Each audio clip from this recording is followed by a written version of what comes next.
Testing 1 2. Testing 1 2.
go. All right. All right. Good evening. We'll call this meeting to order. It's the Lake Dallas Independent School District Board of Trustees meeting for October 9th, 2023. All members are present except Mrs. McKinley. I don't know if she's going to be here or not. Haven't heard otherwise. But we do have a quorum established. Move on to our next item, which is a moment of silence. If you'll please join me in that.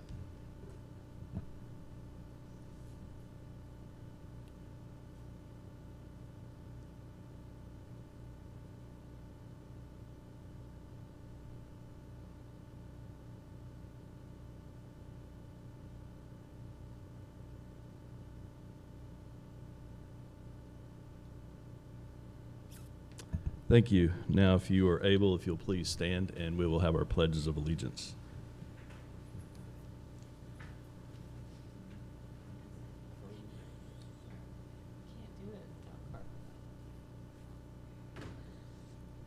I pledge allegiance to the flag of the United States of America and to the republic for which it stands, one nation under God, indivisible, with liberty and justice for all.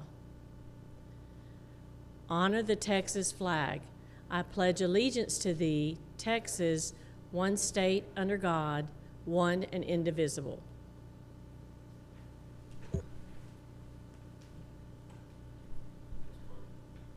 Thanks, Carla. I appreciate you helping us at most meetings doing that. We should get you a gift, like a fruit basket or something. Okay, our next item is our student and staff reports and recognitions, the first of which is a volleyball recognition. Coach Head, greetings. Dr. Brown, President Stacy, Board, thank you all for having us. We're excited to be here. I've brought Kamisha Livingston, my head girls volleyball coach, with me to introduce one of our student athletes that achieved a big-time milestone for volleyball.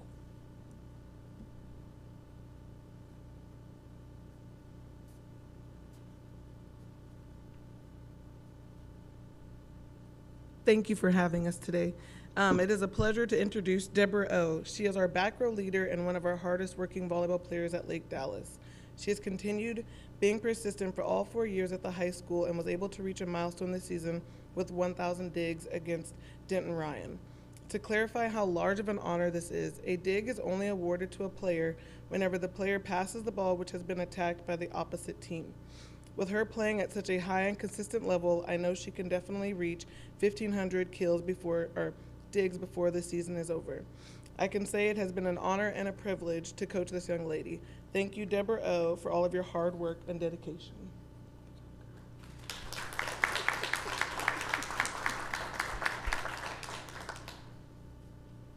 Congratulations. Keep it up, okay? Got it? All right. Our next one, our next recognition is a VFW donation.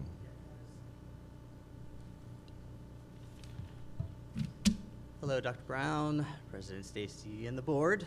I have two very fine gentlemen with me that graciously donated to help pay off the student debt of roughly 200, maybe it was 125 students or so at Lake Dallas Middle School. And I know it's very timely and we could definitely use it at the very beginning of the year. But yeah, thank you guys. Sure thing. Appreciate it.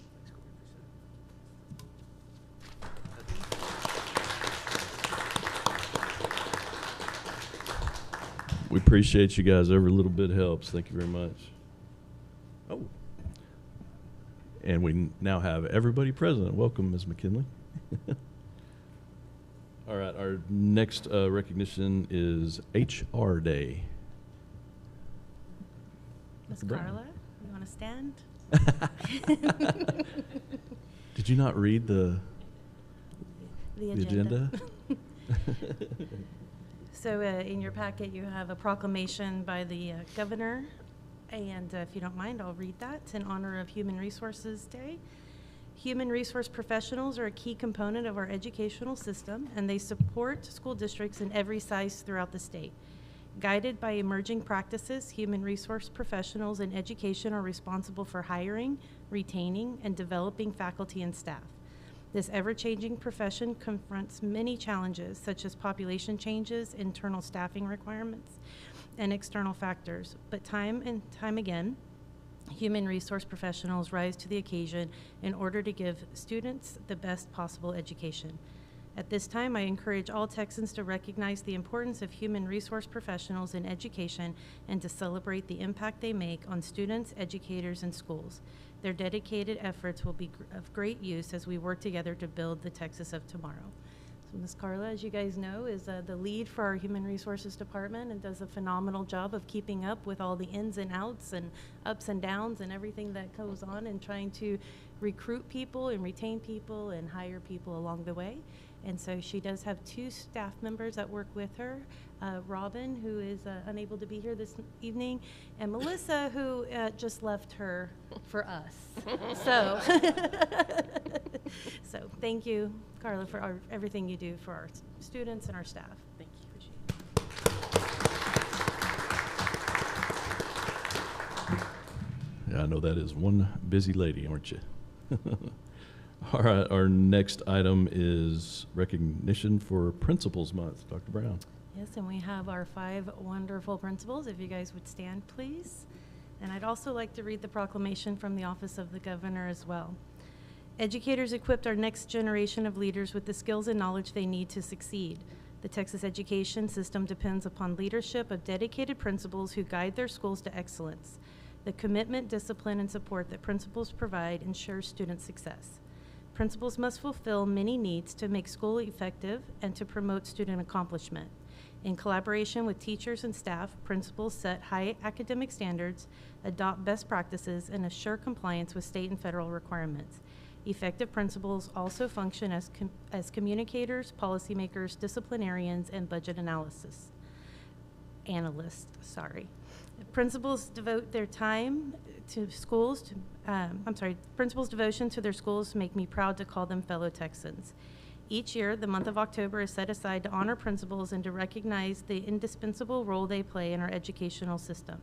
The Lone Star State is indebted to principals who respect the best of Texas values. At this time, I encourage all Texans to learn more about the many contributions and accomplishments of elementary, middle, and high school principals across our state. Principals' drive for excellence will ensure Texas' future will be better and brighter for all. Thank you to all 5 of our principals. They are excellent at what they do. If you guys have seen them in action, they are in and out every day, working very closely with parents and students and staff. They love on the kids every day and love on their staff also. So we appreciate you guys very much. Thank you.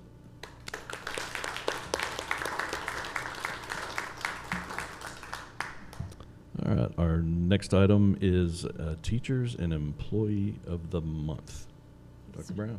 We honored those Teachers Employees of the Month last Friday with their Employee of the Month breakfast, and this evening when we go into closed session, there will be a video playing during closed session recognizing everyone for their accomplishments.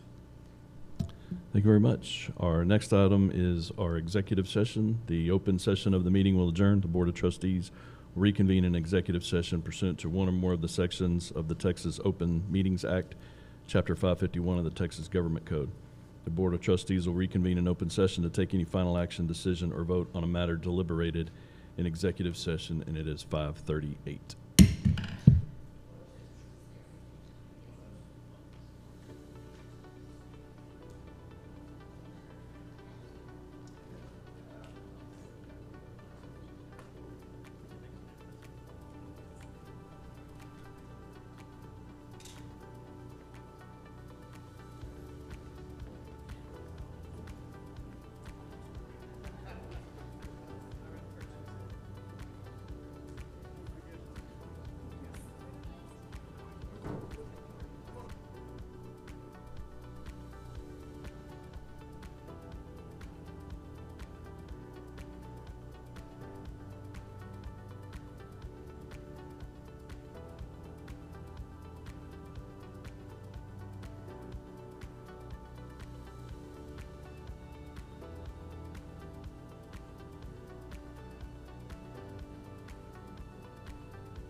It is 6:42. We are back in a regular session.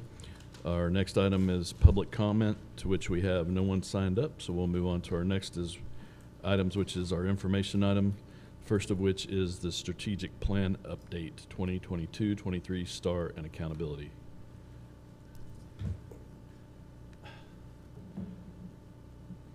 Good evening, President Stacy, Dr. Brown, and school board members. Tonight, we are going to highlight areas of math and reading from the 22-23 STAR testing that was administered in spring 2023, which was last spring.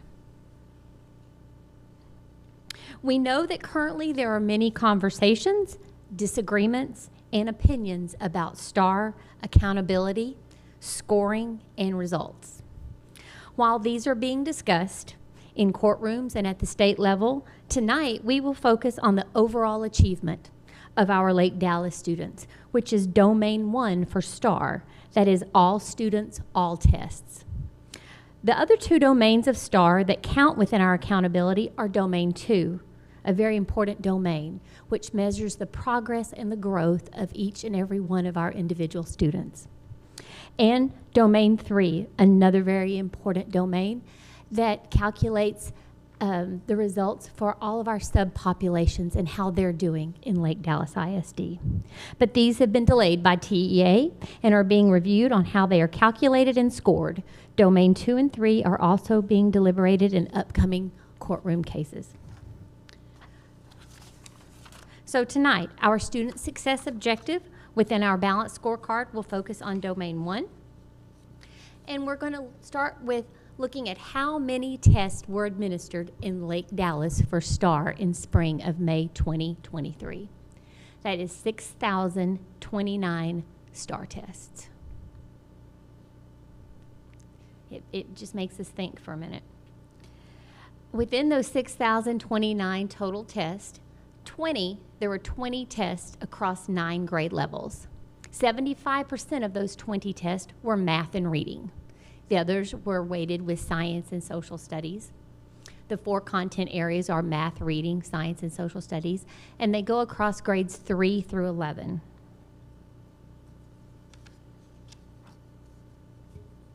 As we look at Domain 1 and narrow our focus to reading and math, we can see at the top it says approaches grade level and above. Now, approaches grade level is the minimum scoring level considered passing by the state. It does not mean that a student is on grade level necessarily for that content area, but they're definitely approaching it. And then also above refers to our students who achieved meets and masters. That is meeting that grade level standard, and then the masters going above that grade level standard. So as we look on the,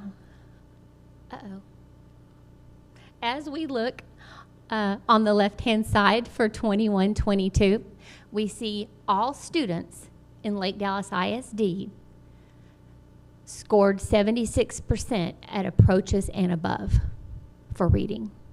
If we move across to the right, we see in 22-23, all students in Lake Dallas scored at 79% in reading, an increase of 3%. And in math, 71% for 21-22.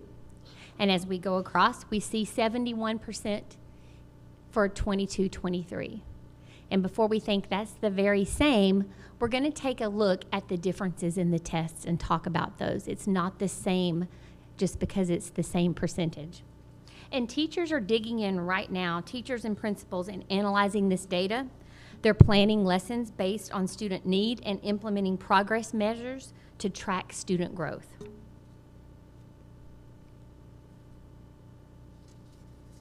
We're going to look at some of those considerations that went into the testing for 22-23 that impacted the 79% at approaches and above for reading and the 71% for math.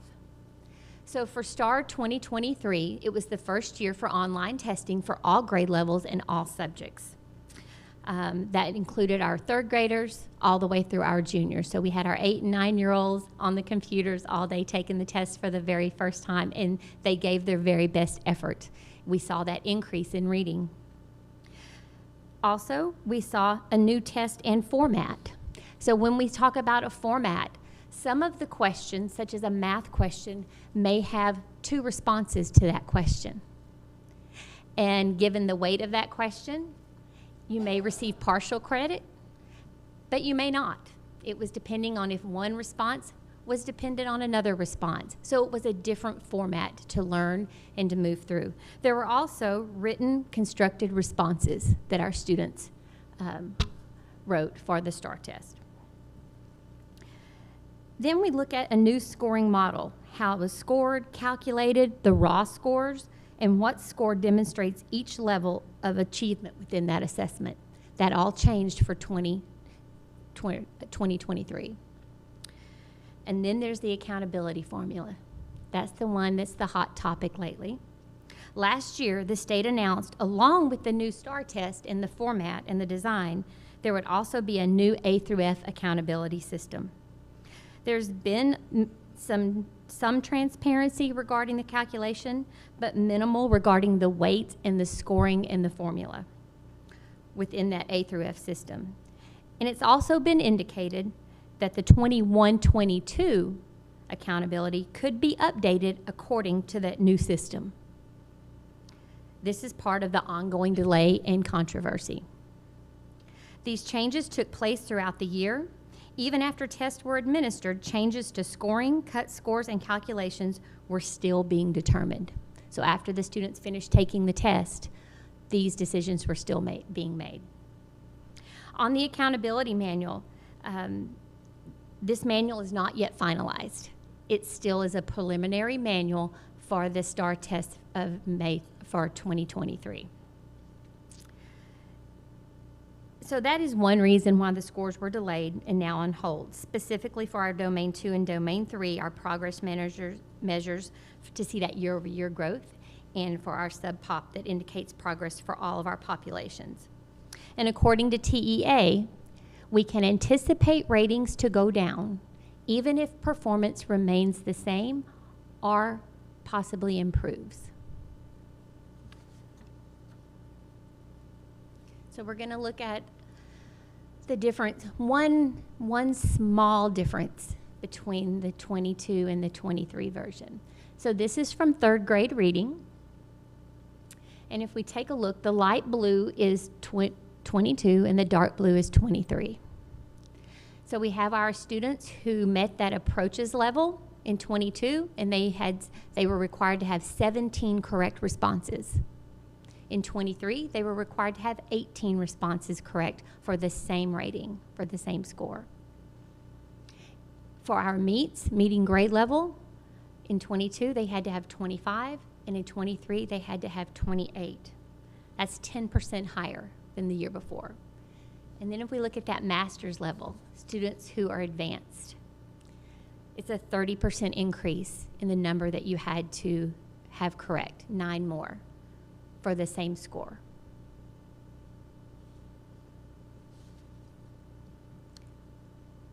So, what are we doing in Lake Dallas? We're proactive, we're student-centered, and we're not waiting for a court case or a determination from TEA to move students in the right direction and move them forward. It's already happening. Our teachers, administrators, and instructional support staff are collaborating, analyzing data, and planning lessons in professional learning communities according to the essential standard each student needs to master.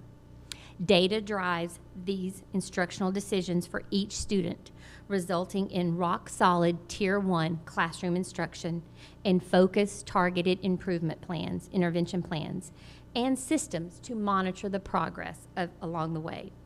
Principals and teachers engage in observation, feedback, and coaching cycles to continually improve instruction and to know students by name and by need.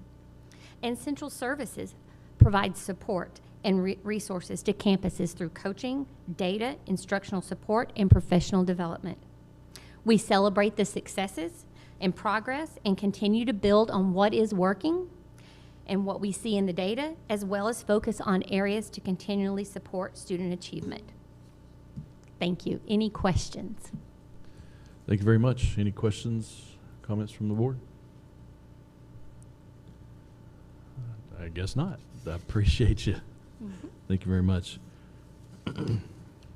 Our next item is district and campus improvement plans. Dr. Brown.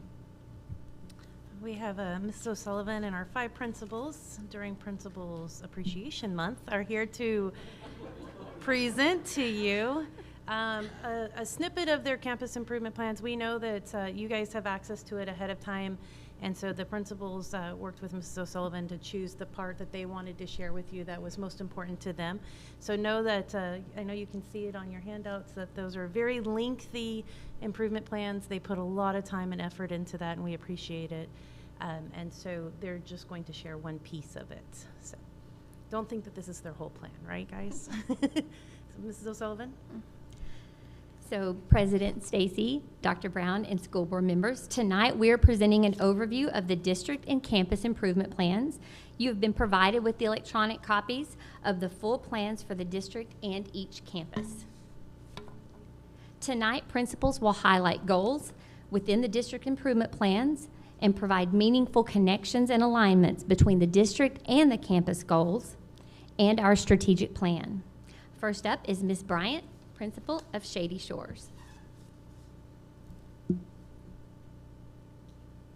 Good evening, President Stacy, Dr. Brown, Board of Trustees. Thank you for having me this evening. Under the area, the priority of student success is student academic growth. On the district improvement plan, it states by May 2024, Lake Dallas ISD students will increase achievement in math and reading by 5%. And since our campus improvement plans are aligned to the district improvement plan, you'll see that for Shady Shores, by May of 2024, SSE will increase the percentage of kindergarten through 5th grade students on grade level in both reading and math to 75%. And our second goal in this area is by May 2024, SSE will ensure 100% of emergent bilingual students will make growth in their language proficiency as assessed on TELPAS 2024. And just a few strategies, as they mentioned, our plans are quite lengthy. So these are just a few of these strategies that we are using to help achieve these goals. So this is an example of our professional learning communities in action. You'll see our teachers meeting on Wednesdays for collaborative time to focus on our guaranteed and viable curriculum. Are we teaching to the depth that we need to? Are we assessing our students? Are we tracking that data? And are we changing and driving our instruction to meet those needs of students? We also meet and create our intervention and extension groups. So for our Falcon time, to make sure we're meeting every student by name, by need. And then you'll also see some of our interventionists. On the left is our literacy specialist. So she pulls and works with some of our lowest readers in small group and intensive intervention. And then on the right is our amazing ESL specialist that pulls and works with some of our students that are struggling with their language acquisition. So really helping that English proficiency. Do you have any questions? Okay. Any questions? No, ma'am. Thank you very much. Next up, Miss Avellino from Lake Dallas High School. Good evening. Thank you again, everyone, for having us here tonight. Under Priority 1.2, Student Engagement and Culture, LDHS will be focusing on reducing the number of discipline referrals that focus in-school suspension and out-of-school suspension. So a couple of the ways that we are focusing on that, we're continuing to implement PBIS campus-wide, which the board heard about extensively last year, and students are participating in scaffolded support through advisory. We have focused segmented lessons that just really help students understand what the high school expectations for behavior are at every single area of the campus. Also, continuing student engagement and culture, LDHS will work to increase student voice on campus. A key component for high school students and their development is to hear what's working, what's not, and be able to provide the feedback for things that they want to participate in. So we do host a principal advisory council, which is just an opportunity to collect their feedback and have that dialogue in a different structured environment. We'll also provide multiple engagement opportunities with campus counselors and communities and schools through strategies like individual graduation plan discussions, group and single support meetings, mentoring partners. Some of our kids work on problem solving, organization, things of that nature. So if you're around campus or a recipient of that weekly newsletter, here are some examples that you might see that highlight how we're focusing. We do have a very simple campus motto: great grades, great attendance, great behavior. That middle graphic just shows you that you don't have to step into the counseling office to schedule an appointment to see your counselor or academic advisor. You can just zip that QR code and let them know what you need so they can get to you. It's just a modern approach. And then for our PBIS expectations, that's an example of how our Falcons soar in the hallways of Lake Dallas High School. For priority 1.3, students are responsible contributing members of the community. Lake Dallas High School will increase the number of service learning opportunities. This is similar to what we brought to you last year, and we just really focus on every organization, no matter how big or how small, is participating in at least one opportunity to give back to the community in some way. And some of you will be no doubt joining us this Friday for our pep rally at Current Rehabilitation Suites, and that's just another example of how we want to contribute to our community. So you'll see those. And just a couple quick pictures. We did just wrap up Start with Hello Week, which is a huge initiative through Student Council and NHS. The top right picture, you see one of our student organizations kind of cleaning up at a local park. And then I highlight one of our biggest events as we get into the Thanksgiving holiday is that Spirit of Christmas food drive. So super competitive at the high school level, and all those boxes are filled with canned food. So any questions from high school? Thank you, ma'am. Any questions or comments? Okay, next up, Dr. Johnson. Thank you very much.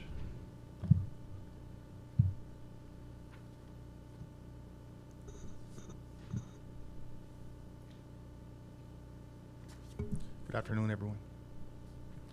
All right, priority 2.1, faculty and staff. Recruitment and engagement states that LDISD will actively recruit qualified and passionate individuals to serve students in the district throughout the 23-24 school year to fill vacancies and prepare for the 24-25 school year.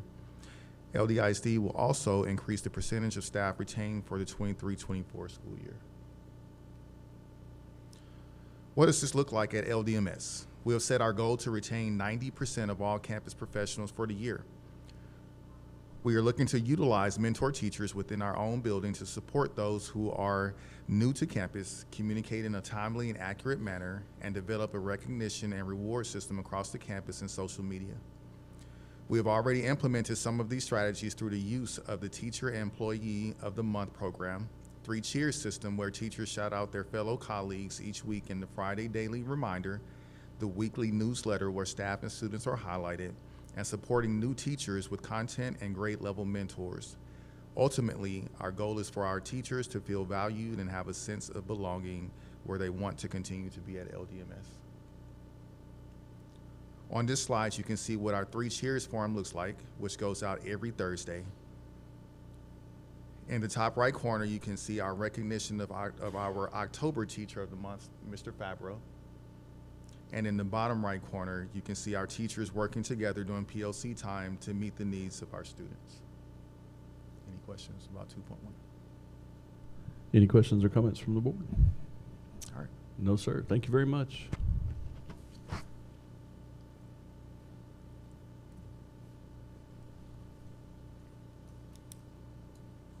Good evening, President Stacy, Dr. Brown, and Board of Trustees. I'm going to share priority 2.2, faculty and staff professional development.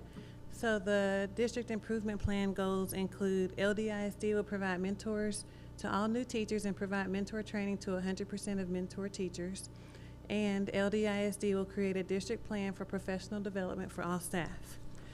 So what that will look like at CE, campus administrators will conduct walkthroughs on campus weekly, and also we'll have observations for all staff members that are required and give staff members feedback through those observations. We also provide mentors to teachers on campus. We provide mentors to teachers that are new to teaching, new to CE, or they moved grade level, so they're new to that grade level. So anyone that's made any of those changes will have a mentor teacher. Lastly, we provide opportunities for our current staff members to observe other teachers on campus to gain knowledge of best practices. So we have a lot of teachers on campus that have strengths, and so Teachers, if they know that one teacher is good at something, they'll go in their class and observe them, and then oftentimes meet with them afterwards to get feedback on how they can implement that in their classroom. And so to do that, we have suggested for teachers to do 3 learning walks during each semester. So this is our learning walks form. It's very simple: your name, who you're observing, and one takeaway from what you observed, just because we want teachers to continue to learn and grow, and there's no person better to learn from than people on our own campus.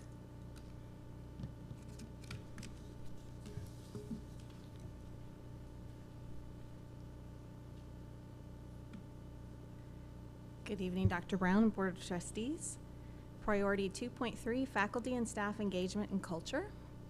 In our district improvement plan, LDISD will routinely engage faculty and staff in ongoing conversations for continuous improvement. And from August 2023 to May of 2024, LDISD will hold celebrations monthly to recognize teachers and staff. To meet priority 2.3 at Lake Dallas Elementary, our Campus Education Improvement Committee will meet throughout the year to review the campus improvement plan and evaluate progress towards campus goals. Our staff will complete an upbeat survey in the fall and spring of 2023-24 school year. Falcon First moments will be shared at the start of every staff meeting.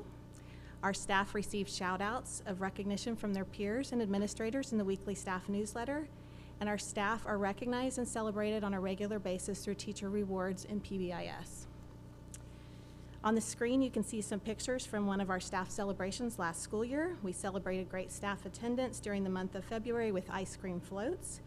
We went through the hallways, brought staff ice cream floats, celebrated with music, and had a great time. So that's just an example of some of our celebrations. Priority 3.1, Parent and Family Community Support and Communication. In our district improvement plan, LDISD will obtain parent community feedback monthly during the 2023-24 school year, and LDISD will create and utilize a parent hub and a communications dashboard on the district website to improve access to district content. To meet priority 3.1 at Lake Dallas Elementary, bi-monthly campus newsletters are sent to our families in English and Spanish by email and by text. POSIP surveys are sent to our families every month, and we utilize Facebook, Twitter, and our school website to keep our families informed. Whoops. I had some pictures, but it looks like they're not included here. They were really great. We had some Facebook pictures, and a picture of our newsletter, and some of our POSIP survey. Any questions? Yes, when is the next float day? I will let you know. Yes, please. It's We have always a surprise. a stable of ice cream experts up You here. got it. so. You got it. It might have been, yes. It was last February, so I can't remember exactly. We'll keep our ear to the ground on that. Thank you. Our next information item is fentanyl-related legislation update. Carla Landrum.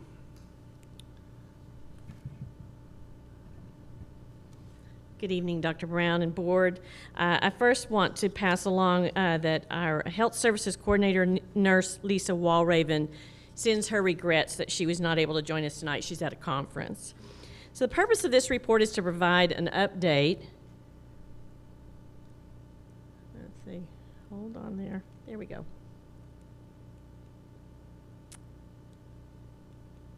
There we go. The purpose of this report is to provide an update on recent legislation related to fentanyl awareness and education.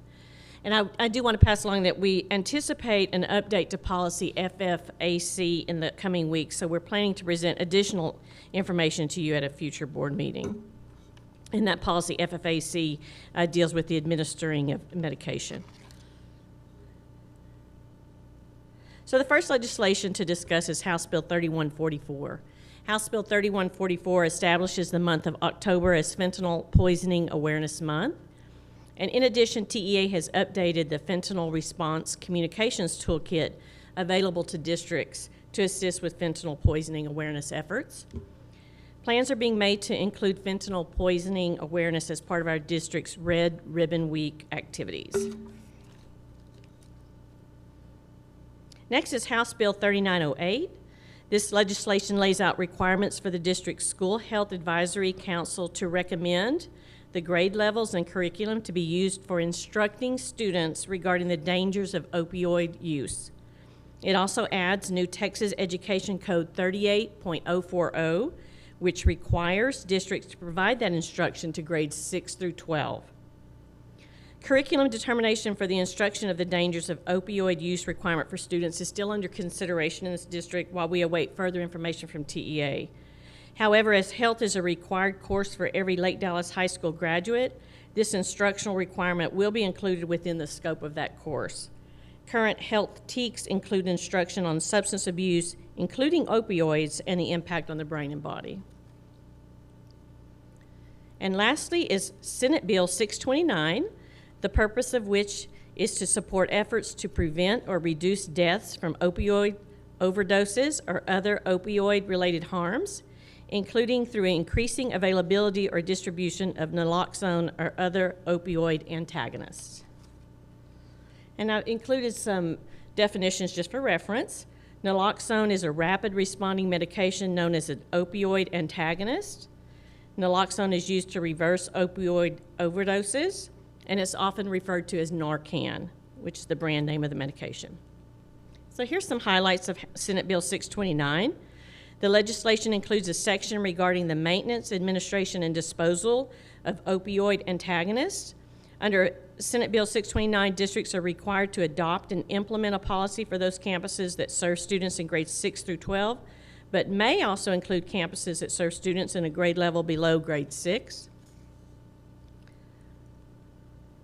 Senate Bill 629 also includes a reporting requirement, which requires a report not later than the 10th business day after the date that a school staff member or volunteer administers the opioid antagonist. This report must be made to the district, the physician who prescribed the opioid antagonist, and the Commissioner of State Health Services. Also included in the legislation is a requirement that school personnel and school volunteers receive training from the district in the administration of an opioid antagonist.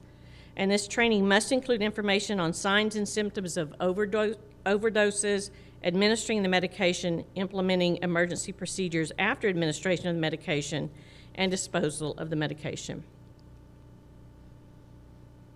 And finally, this section details the district's use of a standing order for an opioid antagonist. Any person who has been delegated prescriptive authority in the state of Texas may prescribe an opioid antagonist in the name of the school district.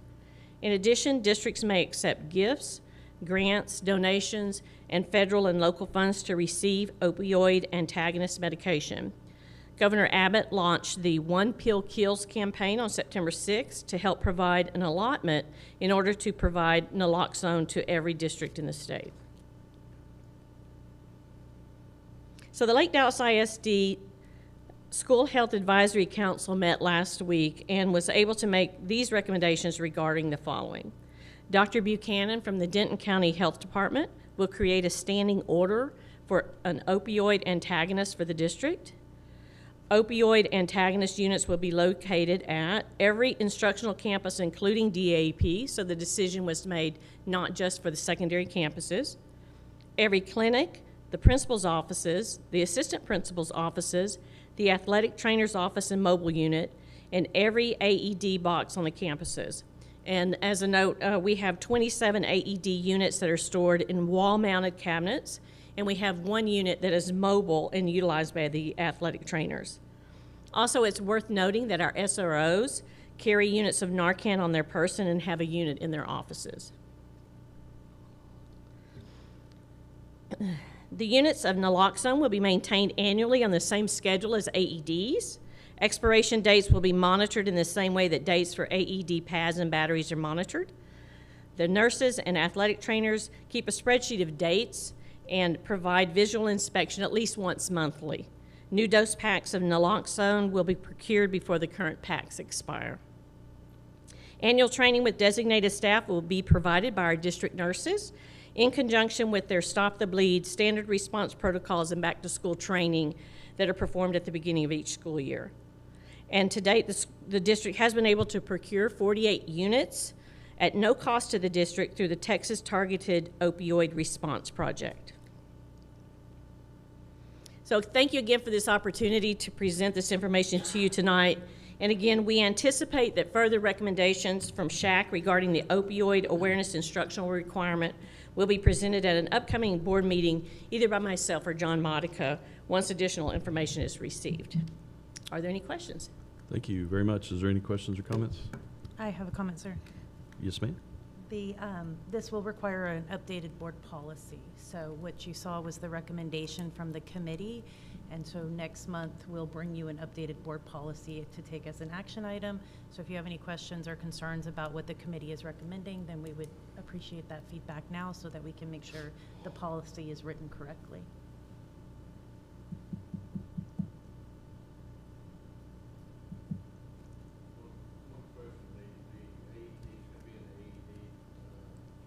The wall units, No, they're not.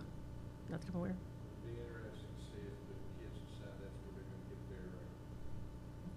Yeah, and that's why we're going to use the monthly review of those boxes to ensure that there is a current dose available in those boxes. Any other questions, comments? I think the decision to do that was proximity, and, you know, if depending, yeah. It's concern. Sometimes. Kids in other districts. Other correct. districts, yes. All right, thank you very much. Our next item is legislative special session. Dr. Brown. Yes, sir. You guys are aware that the governor has called for a special legislative session that actually started today. And so just wanted to kind of give you an overview and kind of give you a heads up as to what we anticipate coming our way. So I do not have a clicker. So Mr. Dabney, will you click? Thank you.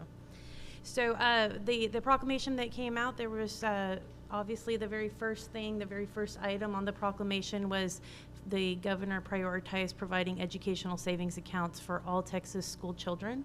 These educational savings accounts are vouchers. There's a little twist in the words, so they're saying they're not vouchers because the money doesn't go to the parent, that the money goes to the school. Therefore, some of our legislators have decided that that does not meet the definition of voucher, and so they're using that term openly. As of last Friday, there was no discussion about consideration for teacher or staff pay raises and no consideration for additional funding for public schools. However, today I was able to listen to a little bit of the Senate hearing, and there is a Senate bill that they are considering introducing. It's very vague right now how that will happen. There's some people that believe that the Senate Finance Committee can introduce the bill. There's a few people that are saying the Senate Finance Committee cannot introduce a bill because it was not listed as a governor's priority. So as of today, this afternoon, the Senate Finance Committee had a discussion regarding the tax relief. As you know, the homestead exemption, they are setting aside money that would supplant the funds that are being paid, that are being relieved from the taxpayers, and supplanting it with state funding, which is still state taxes collected in a different manner. They also discussed teacher pay raises for school districts that have 5,000 or fewer students. And they also discussed the financial need regarding safety and security and increasing that from $15,000 per campus to $30,000, although at that time the Commissioner of Education along with the legislators all acknowledged that there are not enough police officers that are certified across the state to fill that need. They also acknowledged that $30,000 per campus was not enough money, but the Commissioner said that he felt that school districts could make do with that amount if as needed to fulfill that requirement. So that's the good news. So educational vouchers, just make sure everybody's on the same page. These educational savings accounts will work the same way. There is a hearing tomorrow at 9:30 a.m., so I will actually be flying out tomorrow morning to be there for the hearing. As of right now, they're saying that there still will not be any kind of academic accountability. So what you just heard our principals present on and Mrs. O'Sullivan present on will not be a requirement for any private schools that receive vouchers / educational savings accounts. The financial accountability, we talked about the first report and all of the information, the audits, all of that's required by public schools. That is also not required, as well as taxpayer accountability. So there's a saying right now that parents are who will keep private schools accountable to their success, because there's a belief that parents don't keep public schools accountable to their success, which is interesting, as the 7 of you sit here and are voted in by parents who keep you accountable for their student success, right? But they see that as very different. So some of the concerns, and I made a list for you there just as people may ask questions about, why vouchers are not a good idea. So the state assessments, there is no saying that kids will be achieving. What you just saw, what our amazing teachers and staff have done in hiring, increasing the student performance coming out of a pandemic, there will be no assessments that they are required to take. Special education and 504 protections are not required, so private schools will not be required to implement IEPs. They will not be required to admit special education students or students with 504 plans, and so that is concerning. Bilingual services, the same. They are not required to provide any kind of bilingual education to our students. There is no college career or military readiness accountability or requirements. One of the concerning things and things that people aren't really talking about right now is if there is a decrease in students enrolled in public schools, then obviously we would have to decrease our staff. And so there's some legislators that say that doesn't matter. If you have teachers that no longer work in public school, they can go work in the private school, right? If you lose 100 kids in a public school, they move to a private school, that private school is going to now need a teacher. Well, that teacher will no longer have their Chapter 21 protections. So all of the protections that staff have that are certified staff in a public school system will not be applicable in the private school. They also will not have a minimum pay schedule, meaning in the state of Texas, there's a minimum amount of pay that you must provide to teachers across the state. That will not be a requirement for private schools. So obviously there are some private schools that pay better than public schools. That is absolutely true. But those assumptions are being made based on private schools that exist today, not private schools that may exist 5 to 10 years from now if this passes. A couple of other things in terms of record keeping and reporting goes with the others. There is no requirement for that.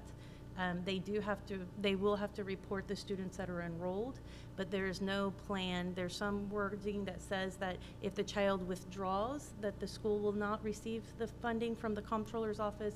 However, that will not be done daily, so they may have already received some funding for that child, and the child withdraws and goes to another private school or comes back to public school.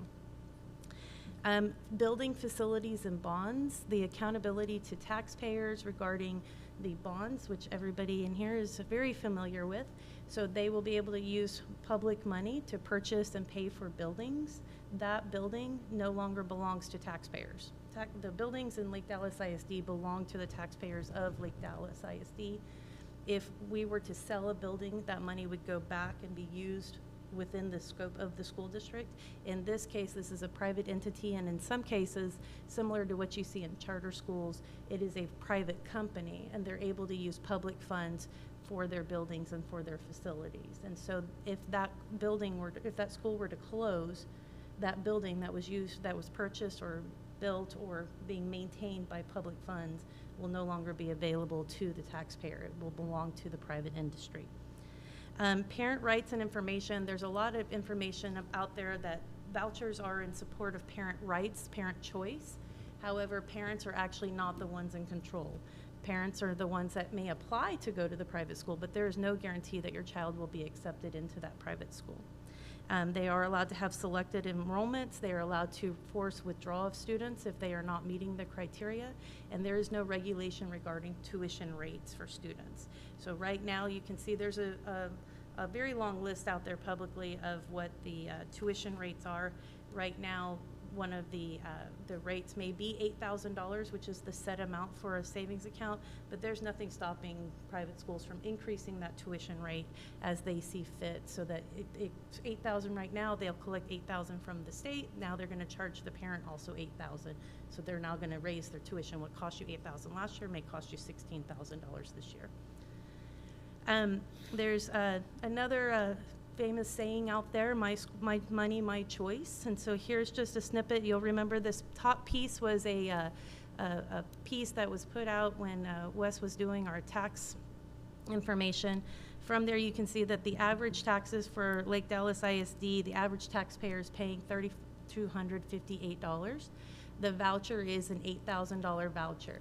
Now, they will tell you that that's not coming from tax money, that it's not coming from the schools. But the reality is that tax money, it may not come directly from Lake Dallas ISD taxes, but we'll get to that in just a second. But the reality is that that's coming from tax money somewhere. So if a parent is paying on average taxpayer $3,258, they're receiving $8,000. This difference in pay between what they're paying in taxes and their voucher is worth is $4,741 for one child or $12,700 for two children. So you can see that this idea that the my money, my choice actually becomes it's your money, my choice. They're using other tax dollars to fund private school education. There's very few people out there that are paying $8,000 across the state of Texas in actual tax and homeowner taxes to school districts, and you can imagine just the size and the value of the home would have to be in order for it to reach the $12,700, I'm sorry, the $16,000 per year.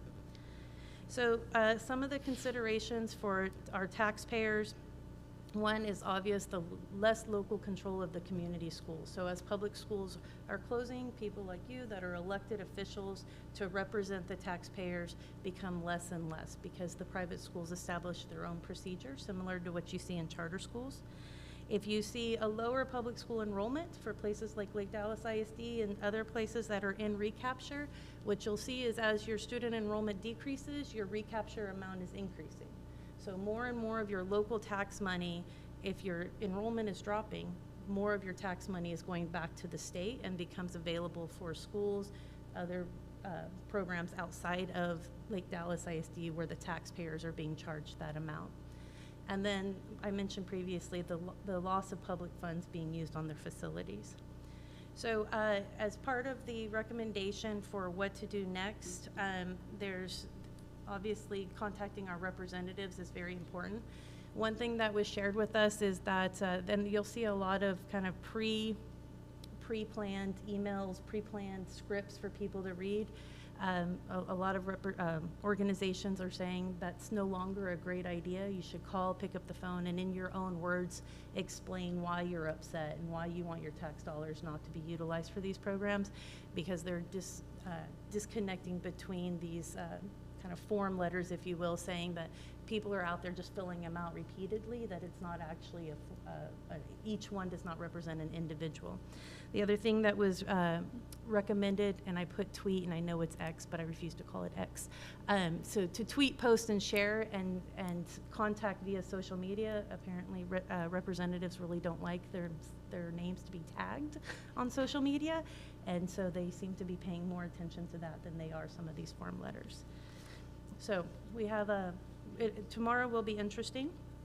They scheduled the hearing at the same time that the school districts that filed the A through F lawsuit will be hearing the lawsuit at the same time. Yeah, if you believe conspiracy theories, they believe that they did that intentionally to split because those people will be in court. So there's at least 120 schools less that will be present to represent in vouchers. But we will see how that all plays out tomorrow. So that's where we're at. That it? Oh. Any questions or comments from the board? All right. Very informative. Thank you, Dr. Brown. Our next item, yes. Happy Principals Month. Thank you for being here. Please go home. I mean, you're more than welcome to stay, but we would really like you to go home to your families. All right. Carrying on. Our next item is the consent agenda items. Those are those routine items that can be handled in one motion and vote. Is there any questions or comments regarding the consent agenda? If not, I will entertain a motion. A motion to approve. Motion to approve by Mr. Smith. Do I have a second? A second by Mr. Tucker. Is there any further discussion? If not, all those in favor of approval of the consent agenda, please indicate. And that's unanimous. Passes unanimous. Thank you. Our next items, excuse me, are action items, the first of which is consideration approval of Denton Central Appraisal District Board of Directors nomination. Dr. Brown? Yes, sir. The appraisal district is accepting nominations for the board of directors, and we have one request from Ms. McKinley to be nominated by the board for elections. Okay. Have any questions or comments? Yeah. When I was reading that, it indicated that if you were on a school board or a city council, then you would be considered a director. Did I read that correctly? And if so, is that different than other board members? So this is relatively new. So recently there was a law that was passed where there's 5 nominated and elected board of director positions by local school districts and other taxing entities, cities, counties, and I'm looking to Wes as my expert, call an expert friend over there. And then there are 3 positions that were created that are elected positions where they will actually run in a regular election. So my understanding is that if it's an elected position, you cannot hold 2 elected positions simultaneously. So these 3 people would not be eligible to be on school boards because you can't run in 2 different elections. But these 5 will continue to be nominated and voted upon by each board of trustees, city council, et cetera. So Lake Dallas ISD has 75 votes that are annually given or offered to the school district. So in November, the nominations will come back, and at that time, the board of trustees here will have to disperse their 75 votes accordingly. And Wes, would you remind me there's a gentleman out of Denton ISD that the board has previously supported, is that correct? Yes, ma'am. I think Charles Stafford, he sits on the DCAD. He's very involved in DCAD, and I think the board has authorized those votes to him in the past. And that would be most likely the November, possibly the December Yeah, I'd have election. to We go haven't back and received the look, exact yes. date on that. But right now is the time where all the taxing entities can nominate people from their board or really their boards, and then that will come back to y'all for a vote in a future action item. Did that help? So if we were to nominate Alicia, that would explain to me exactly what that does.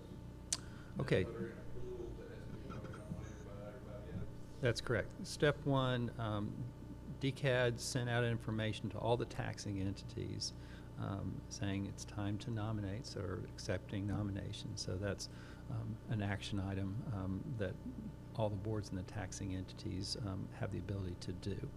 And then once that takes place, then DCAD will compile those names, and we'll send that information back to us for a vote of each taxing entity. And the taxing entities, the number of votes that each taxing entity has is a percentage of the levy. And so, so the larger you are, or at least the more levy you have, the more votes you have. In our particular Denton Central Appraisal District, Louisville has the highest levy. First of all, school districts traditionally have the higher levies because we have a higher tax rate. And in our county, Denton ISD has the largest taxable value, and so they have, I think, over 1,000 votes. So it's dependent upon the levy of each taxing entity, and our allocation is 75 or whatever that is out of the 5,000.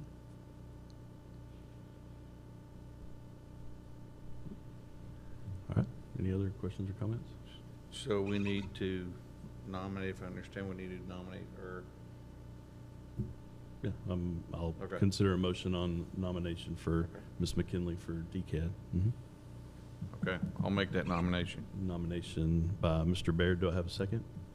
Second by Mr. Appleby. Is there any further discussion? All those in favor, please indicate. And that is unanimous. Thank you. Everybody got that? All right. Our next item is consideration approval of district and campus improvement plans. Yes, sir. We're Dr. Brown. recommending the board approve the district and campus improvement plans as presented. Thank you very much. Is there any questions or comments? If not, I'll entertain a motion. I move to approve. Motion to approve by Mr. Appleby. Do I have a second? I'll second. Second by Mr. Smith. Is there any further discussion? If not, all those in favor of approval, please indicate. And that passes unanimous. Thank you. And our next items are calendar announcements and information items, the first of which is upcoming meetings and events. Dr. Brown.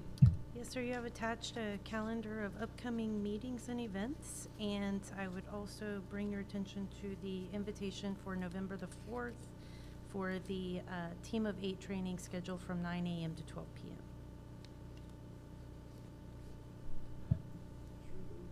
And I'm sure there will be food, right? Snacks, breakfast? There will be All the lots of above. caffeine, sugar, and food, yes. Okay. I'll be there. All right. Thank you very much. And it looks like that concludes our business for today. We have no items for executive? Nope. Okay. Well, it is 7:33. Our business is adjourned. Thank you.